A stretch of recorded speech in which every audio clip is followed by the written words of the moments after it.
let's talk about other marketing strategies that you could be using in your business now and later as you grow. So, reminder, you're only starting with 2. So this lesson is not to do all of it. It is really just awareness of where there's other options out there, more so for the future. So if you're starting, I really want you to almost not watch this right now and come back to it when you're ready to add on some marketing, when things are working really well and you're ready to take that next step. Okay, what changes over time? So your goal is just initially start conversations, get a client, maybe a second client, maybe a third client, and build your confidence. And as you grow, your marketing will expand and your confidence will grow. And then this is when your business becomes more consistent, predictable, and sustainable.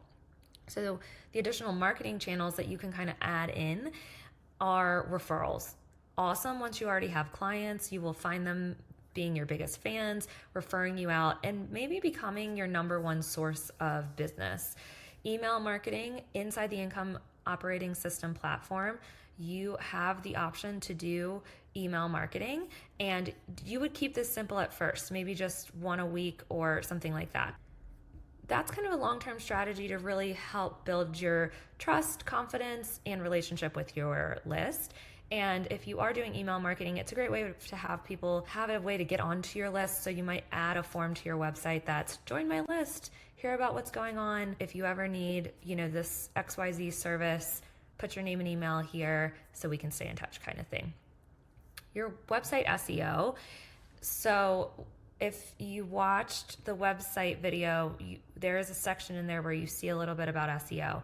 SEO is a whole game in and of itself. It links very nicely with YouTube and Google Ads, and it's definitely a long-term growth strategy, but the words that you use, the keyword research that you get, if you do decide to go this route, I do recommend hiring an SEO specialist to get you those keywords in your market, help you understand where those words go on your images, in your headlines, throughout your website, all of the places. But that is another option.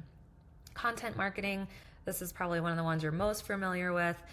You add in things like blogs, YouTube, different platforms outside of Instagram. You can manage inside the Income Operating System, and you can set this up as a virtual business. You just don't, you choose don't show my address, and then you ask some projects that you do.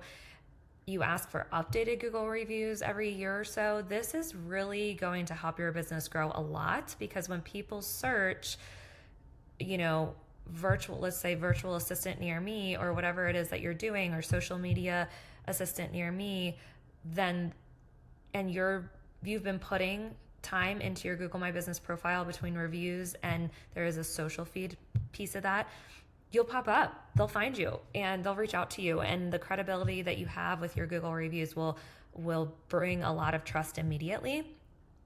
You can also embed your Google reviews on your website. So there's a lot you can do with that. And that's actually an easy one to start whenever you're ready. You could start that now. It doesn't take a lot of time, but it does have a lot of payoff. You could do your own podcast. I did this in my virtual assistant business. It actually did convert clients for me. They listened to me for a while and they were like, I want to work with her. And they booked a call and we worked together. Guest podcasting. And if you don't want to host your own and pay all of that, you can go guest podcast on different podcasts that target your audience. For example, maybe your audience is real estate agents. You go on to different real estate based podcasts and talk about the value you bring. Why should a real estate agent have a virtual assistant or whatever it is, social media manager? Paid ads, meta ads is really what we mean here, but also Google ads, always an option. Definitely space to get trained on if you are going to go that route.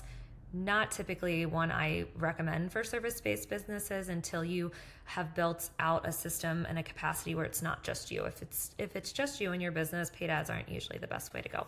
YouTube videos, actually kind of said this twice, and then partnerships and collaborations, right? So I love this one, partnering with your business and seeing how you guys can collaborate, either put something on together, refer each other business, do an event together, maybe even create a service offers together, who knows, but that's a really great one as well. You don't need any of these right now. They're all a little bit long-term. Google My Business Profile is the easiest one to start with. Email marketing, second easiest one. Referrals will come naturally, especially if you ask for them. You just tell your clients, hey, I have an open spot. If you know anybody, let me know. You'd be surprised at how much they want to help you. Guest podcasting is another easy one. So, all right, let's see what's next here. The real strategy is not to build all of this at once. I know I'm like a broken record about this, but it's so important to start simple and feel that.